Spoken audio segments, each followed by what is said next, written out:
Another story I heard about myself. This one happened in high school. We had this teacher in high school whose kid went to our high school. His name was Mr. McNamara, and his son Jake McNamara went to our high school. He was a sophomore when I was a senior, so he was 2 years behind me. And Mr. McNamara was an asshole. And one weekend, he and his wife decided to leave town, which you should never do if you're an asshole. And Jake McNamara decided to throw a party at the teacher's house. Hooray! And everyone around town heard about it, and we all got up individually and thought, okay, let's go over there and destroy the place. I walked into this party, everyone I had ever met was there, and everyone was drinking like it was the end of the world. People were drinking like it was the Civil War and a doctor was coming to saw our legs off. It was totally unsupervised. We were like dogs without horses. We were running wild. I walked down to the basement. They had a pool table in the basement. One dude took a running start and threw his body onto the pool table and broke it in half. Another kid found out which room was Mr. McNamara's and went upstairs and took a shit on his computer. So the party was going great. I'm standing in the basement and I'm holding a red cup. You've seen movies. And I'm standing there and I'm holding a red cup and I'm starting to black out. And I guess someone said like, something, something, police. And in a brilliant moment of word association, I yelled, fuck the police! Fuck the police! And everyone else joined in.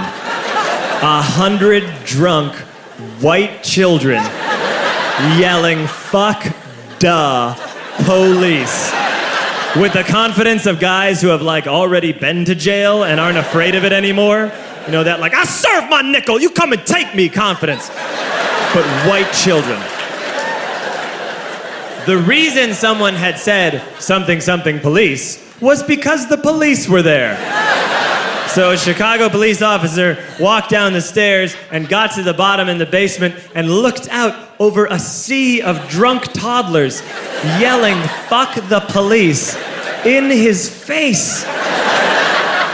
And he was almost impressed. He was like, wow. And then he leaned into his walkie-talkie and went, get the paddy wagon.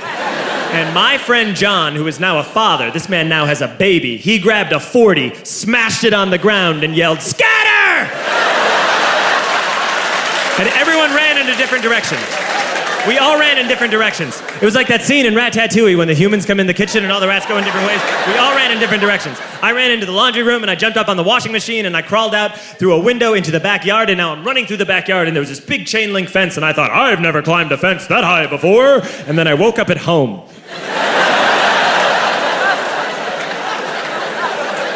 On Monday, I went to school because that's what we did back then.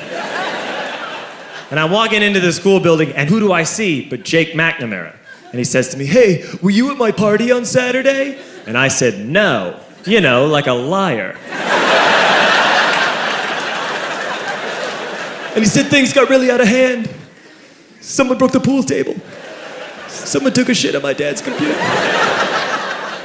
But the worst thing, he says, the worst thing is that someone stole these old antique photos of my grandmother, and my parents are freaking out about it.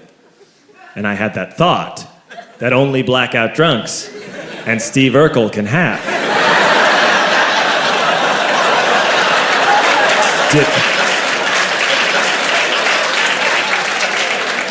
Did I do that? I figured, no, I wouldn't have done that. But I was never sure until 2 years later. Relax. I'm playing video games with this kid named Alex that we also went to high school with. 2 years later, we've graduated by now. We're playing video games for a couple hours. And then Alex says to me, hey, come here, I want to show you something. And he takes me into his bedroom, and then he takes me into a side room off of his bedroom. Never a good thing to have.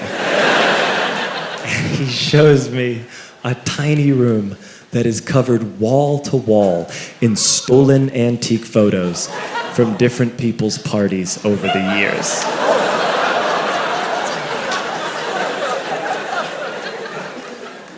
said, "Why? Why do you do this?" And Alex said, "Because it's the one thing you can't replace."